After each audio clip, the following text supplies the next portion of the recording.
Salut tout le monde, c'est Baptiste, j'espère que vous allez très bien. Si vous ne me connaissez pas, je suis un web designer et un consultant SEO spécialisé dans WordPress. Et aujourd'hui, je vais vous montrer comment ajouter une police personnalisée dans Elementor et l'utiliser. Avant de commencer, si vous avez un site WordPress et si vous cherchez à l'améliorer, sachez que j'ai écrit un petit ebook qui s'appelle 77 ressources WordPress incontournables et qui liste tout plein de plugins, de sites et d'autres outils que j'utilise pour faire les sites de mes clients au quotidien. Si ça vous intéresse, c'est dans la description que ça se passe. Ok, donc pour commencer, on se retrouve dans WordPress et la première chose qu'on va faire, c'est d'aller activer le plugin Elementor. Donc je vais aller, alors soit on peut aller dans la bibliothèque d'extension pour l'installer, mais moi je l'ai déjà, donc je vais simplement l'activer ici.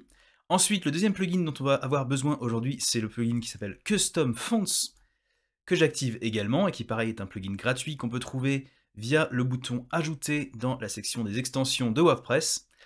Et maintenant qu'on a ça, on va aller s'occuper de télécharger une police qui nous intéresse. Donc pour ce tutoriel, ce qu'on va faire, c'est qu'on va aller sur Dafont, et simplement, là je vois qu'ici on a une petite police de signature qui me va très bien, donc je vais simplement le télécharger ici. Alors souvenez-vous que les polices dans Dafont, elles sont pas toujours gratuites pour un usage professionnel, mais en l'occurrence là c'est juste pour un petit tuto, donc on peut la télécharger.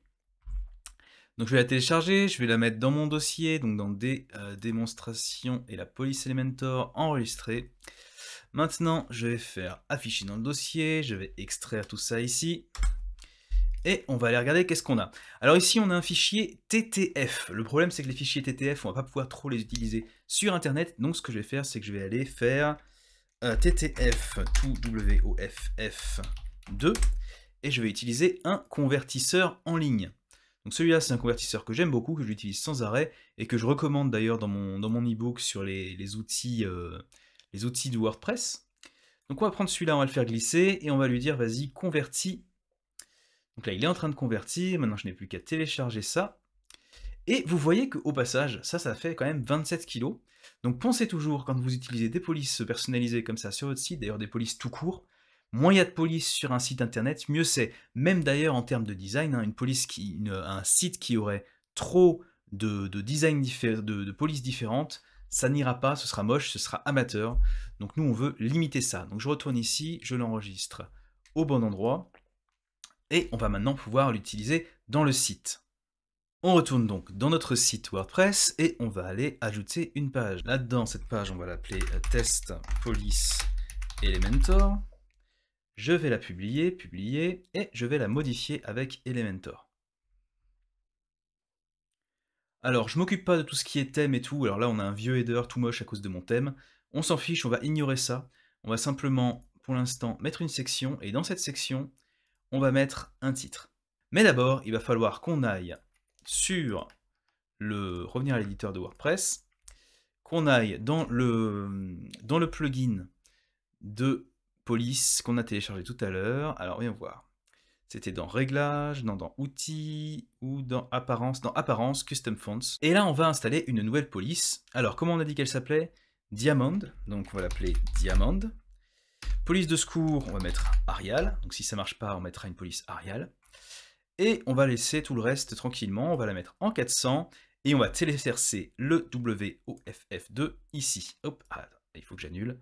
On va cliquer sur téléverser, on va faire glisser ça ici, sélectionner, et voilà. Alors si on voulait faire les choses vraiment nickel, très bien, on pourrait mettre du WOFF et remplir tous ces trucs-là, mais moi je m'en fiche, je vais simplement mettre le WOFF2, qui est le format de police le plus utilisé et le plus optimisé. Voilà, ajouter une nouvelle police. Donc maintenant, comme vous pouvez le voir, j'ai Diamond installé et Consteady d'installer. Donc le Diamond, c'est la nouvelle police que j'ai installée. Et ce qui se passe, c'est que ce plugin, en fait, là, Custom Fonts, de base, il fonctionne avec Elementor. Donc tout ce que j'ai à faire maintenant, c'est aller dans Elementor ici, cliquer sur F5 pour actualiser la page, histoire que le système puisse détecter que j'ai chargé une nouvelle police. Je vais cliquer sur mon titre ici, et je vais simplement aller dans Style, Typographie, et là vous allez voir que si je vais tout en haut, j'ai les polices du système, j'ai les polices de Google Font ici, et tout en haut, j'ai les polices personnalisées. Donc j'ai deux polices personnalisées actuellement, la police Diamond que je viens de définir, et la police Consteady que j'avais définie avant. Donc si je clique sur Diamond, voilà, j'ai ma nouvelle typographie qui est ici, et donc je peux commencer à jouer avec, à définir le gras de cette façon-là, la couleur de cette façon-là. Et maintenant, j'ai une nouvelle police qui est prête à être utilisée. Bah, comme vous voyez, c'est vraiment très simple d'utiliser ça sur Elementor. Avec d'autres builders, c'est un petit peu plus compliqué puisqu'il faut passer par la définition d'une classe pour utiliser derrière la police en question. Ça reste quand même assez simple. On fera une autre vidéo sur le sujet. Mais en tout cas, j'espère que cette vidéo vous aura plu, qu'elle vous aura été utile. Si c'est le cas, laissez un petit pouce et n'hésitez pas à vous abonner pour plus de vidéos sur WordPress. Si vous avez besoin d'aide avec votre site, n'hésitez pas à me contacter, moi c'est mon métier. Et d'ici là, je vous dis à bientôt, bye bye.